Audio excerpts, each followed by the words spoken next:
ನಮಸ್ಕಾರ ಸ್ನೇಹಿತರೆ. Big boss ಖ್ಯಾತಿಯ ದೀಪಿಕಾ ದಾಸ್ ಗರಂ ಆಗಿದ್ದು ಯಾಕೆ? ಯಶ್ ಅಮ್ಮನಿಗೆ ತಿರುಗೇಟು ಕೊಟ್ರ ನಾಗಿಣಿ ನಟಿ. ಏನಿದು ಸೈಲೆಂಟ್ ಕೋಲ್ಡ್ ವಾರ್? ತನ್ನಷ್ಟಕ್ಕೆ ಟ್ರಾವೆಲ್, ಸುತ್ತಾಟ, ಫೋಟೋಶೂಟ್, ಟೆಂಪಲ್ ರನ್ ಅಂತ ಹಾಯ್ ಆಗಿದ್ದ ಕನ್ನಡ ಕಿರುತೆರೆ ಖ್ಯಾತ ನಟಿ ದೀಪಿಕಾ ದಾಸ್ ಗರಂ ಆಗಿದ್ದ್ಯಾಕೆ? ಇದ್ದಕ್ಕಿದ್ದಂತೆ ಯಶ್ ಅಮ್ಮನ ವಿರುದ್ಧ ಸಿಟ್ಟಾಕಿದ್ದೇಕೆ? ಪುಷ್ಪ ಅಂತ ಹೆಸರು ಹಾಕಿ ಪೋಸ್ಟ್ ಮಾಡಿದ್ಯಾಕೆ? ಇಲ್ಲಿ ನಡೆದಿರೋದಾದ್ರೂ ಏನು? ಯಶ್ ತಾಯಿ ಮಾತಿಗೆ ದೀಪಿಕಾ ದಾಸ್ ತಿರುಗೇಟು ಕೊಟ್ಟಿದ್ದಾರೆ. ಕೊತ್ತಲವಾಡಿ ಸಿನಿಮಾ ಸಂದರ್ಶನದಲ್ಲಿ ಪುಷ್ಪಾರವರ ಹೇಳಿಕೆಗೆ ಪ್ರತಿಯಾಗಿ ದೀಪಿಕಾ ದಾಸ್ ತಿರುಗೇಟು ಕೊಟ್ಟಿದ್ದಾರೆ. ದೀಪಿಕಾಗೆ ದೊಡ್ಡಮ್ಮ ಅಂದ್ರೆ ಭಯ ಅನ್ನೋ ಮಾತು ಹೇಳಿದ್ದ ಯಶ್ ತಾಯಿಗೆ ನಟಿ ಪ್ರತಿಕ್ರಿಯಿಸಿದ್ದಾರೆ. ಹೊಸ ಕಲಾವಿದರನ್ನ ಬೆಳೆಸೋ ಜನರು ಕಲಾವಿದರಿಗೆ ಬೆಲೆ ಕೊಡೋದನ್ನ ಕಲಿತಿರ್ಬೇಕು. ಇಲ್ಲಿವರೆಗೂ ಯಾರ ಹೆಸರನ್ನ ಹೇಳ್ಕೊಂಡು ಬಂದಿಲ್ಲ, ಮುಂದೆನೂ ಬರಲ್ಲ. ಕೆಲವರಿಗೆ ಬೆಲೆ ಕೊಟ್ಟ ಮಾತ್ರಕ್ಕೆ ಯಾರನ್ನು ಕಂಡು ಭಯ ಯಾರಿಗೂ ಇಲ್ಲ.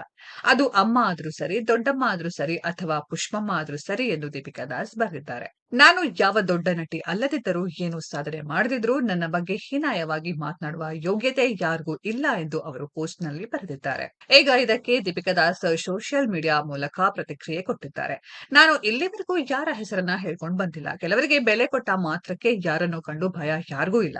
ಅದು ಅಮ್ಮ ಆದ್ರೂ ಸರಿ, ಪುಷ್ಪಮ್ಮ ಆದ್ರೂ ಸರಿ, ನನ್ನ ಬಗ್ಗೆ ಹೀನಾಯವಾಗಿ ಮಾತನಾಡೋ ಯೋಗ್ಯತೆ ಯಾರಿಗೂ ಇಲ್ಲ ಎಂದು ದೊಡ್ಡಮ್ಮನಿಗೆ ತಂಗಿ ಮಗಳು ಖಡಕ್ ಉತ್ತರ ಕೊಟ್ಟಿದ್ದಾರೆ.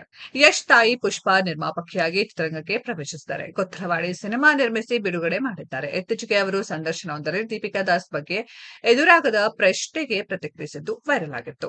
ನಟ ಯಶ್ ತಾಯಿ ಪುಷ್ಪ ಹಾಗೂ ನಟಿ ದೀಪಿಕಾ ದಾಸ್ ತಾಯಿ ಸಹೋದರಿಯರು. ಹಾಗಾಗಿ ಸಂಬಂಧದಲ್ಲಿ ಯಶ್ ಹಾಗೂ ದೀಪಿಕಾ ಅಣ್ಣ ತಂಗಿ. ಆದರೆ ದೀಪಿಕಾ ಎಂದೂ ನಾನು ಯಶ್ ತಂಗಿ ಎಂದು ಹೇಳ್ಕೊಳ್ಳುವುದಿಲ್ಲ.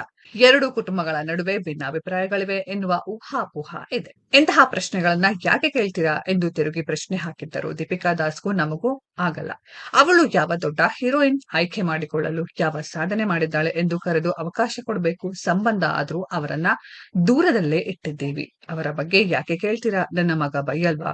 ಇನ್ನು ಬಹಳ ಹೀರೋಯಿನ್ ಇದ್ದಾರೆ, ಅವರ ಬಗ್ಗೆ ಕೇಳಿ ಎಂದು ಪುಷ್ಪ ಹೇಳಿದ್ರು. ಈ ವಿಡಿಯೋ ಸದ್ಯ ಎಲ್ಲಾ ಕಡೆಯಲ್ಲಿ ವೈರಲ್ ಆಗಿದೆ.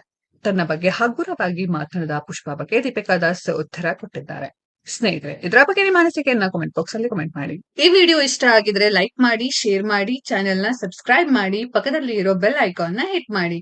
ಮುಂದಿನ ವಿಡಿಯೋದಲ್ಲಿ ಭೇಟಿಯಾಗೋಣ. ಧನ್ಯವಾದಗಳು.